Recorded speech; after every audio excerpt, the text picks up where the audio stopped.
নবীজির রওজা পাকের পাশ দিয়ে প্রতি ওয়াক্ত নামাজের পরে যারা মদিনা শরীফ যায়, প্রতি ওয়াক্ত নামাজের পরে এদেরকে সালাম দেওয়ার একটা সুযোগ দেওয়া হয়।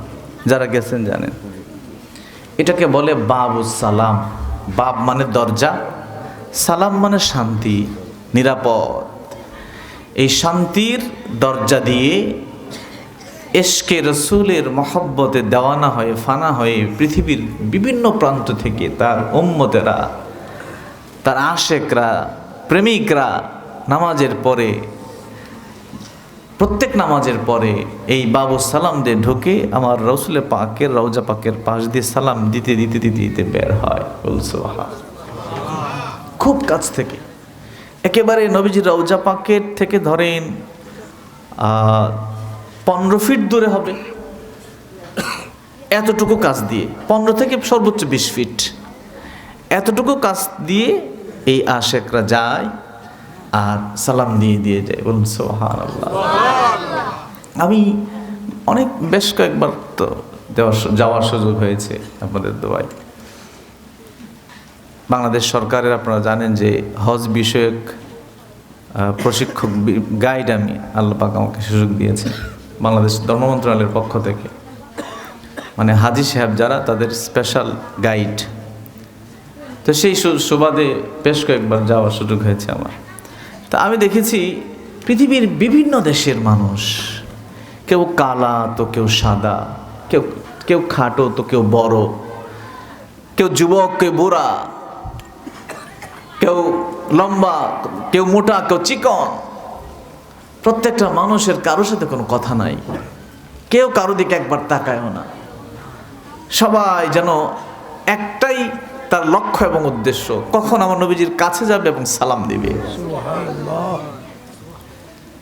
এবং এত এত অনেক আশিকদেরকে দেখেছি নবীজির কাছে গিয়ে তারা কেমন যেন অস্থির হয়ে যায়, মানে ঠিক থাকে না, তাদের শরীরের অবস্থা ঠিক থাকে না, দুই চোখ ভরে পানি পড়তেছে, আর ওই যে রওজা পাকের দিকে তাকায় আছে, দুইটা হাত মুষ্টিবদ্ধ করে, অথবা এভাবে করে, অথবা এভাবে করে, মানে যেভাবে আদব দেখা যায়, আদব দেখানো যায় ঠিক সেইভাবে, কথা বলবেন না, যেভাবে আদব দেখানো যায় ঠিক সেইভাবে সবাই আমার নবীজিকে আসসালাতু আসসালামু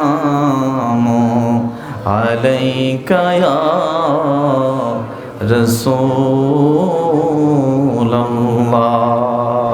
মারহাবা ইয়া রাসূলুল্লাহ, মারহাবা মারহাবা ইয়া হাবিবাল্লাহ, মারহাবা মারহাবা ইয়া রাসূলুল্লাহ, মারহাবা মারহাবা ইয়া হাবিবাল্লাহ, মারহাবা।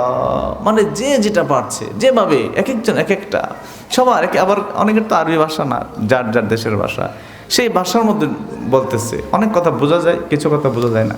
আরবি হইলে একটু বোঝা যায়, হিন্দি হইলে বোঝা যায়, উর্দু বাংলা হইলে বোঝা যায়। ফিদাকা আবি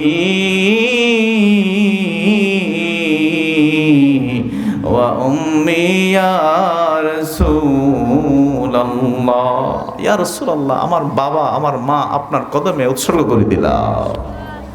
মানে যে যেটা পারে সেখানে আমার নবীজিকে। আবার যখন ওনারা যায় তো দাঁড়াই থাকে, নবীজি রওজা পাকের পাশে দাঁড়াই থাকে, মানে একটু সময় বেশি থাকার জন্য আর কি।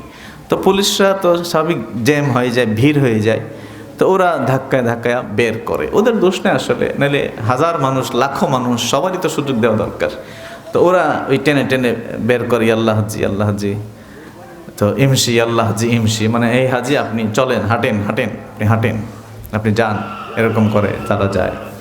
তো এই যে তারা টানে, তো টানলেই একটু যায় সামনে, আবার যখন টানা বন্ধ হয়ে যায়, ওই পুলিশ যখন অন্যদিকে মনস্ক হয়, উনি আবার দাঁড়ায় যায়। বলুন না সুবহানাল্লাহ, কি মহব্বত! আহা আহা, মাহবুবের দরবারে হাবিব গিয়েছে, মাশুকের দরবারে আশিক গিয়েছে, প্রেমাস্পদের দরবারে প্রেমিক গিয়েছে, হাবিবের দরবারে উম্মত গিয়েছে। বলুন না সুবহানাল্লাহ। আরে যেদিন হাসরের মাঠে বাবা সন্তানকে চিনবে না, সন্তান বাবাকে চিনবে না, মা সন্তানকে চিনবে না, সন্তান মাকে চিনবে না, স্বামী স্ত্রীকে চিনবে না, স্ত্রী স্বামীকে চিনবে না, ভাই ভাইকে দেখে দৌড়ে পালিয়ে যাবে। আরে সেই দিন মাকামে মাহমুদের অধিকারী যিনি হবেন, যিনি উম্মত ছাড়া জান্নাতে যাবেন না, সেই হাবিবের দরবার তো এই মদিনাতুল মুনাওয়ারা। সে হাবিবের দরবার তো এটি। হাবিব মায়ের চাইতে আপন, বাবার চাইতে আপন, ভাইয়ের চাইতে আপন, স্ত্রী স্বামীর চাইতে আপন। আরে পৃথিবীর সমস্ত সৃষ্টি জগতের চাইতে এই মাহবুবে খোদা উম্মতের জন্য আপন। কথা বলেন ঠিক কিনা? যেখানে অন্যান্য নবীরা পর্যন্ত বলবে আমার নিজেরই আগে টেনশনে আছি, সেই জায়গায় সবাই পাঠাবে, তোমরা আজকে একজন আছে একদম 100% নিশ্চিত, তার কাছে গেলে কিছু একটা হইতে পারে, তার কাছে দৌড়াও। সবাই বলবে, আদম নবীর উম্মত বলবে তার কাছে যাও। বলুন না সুবহানাল্লাহ। জি।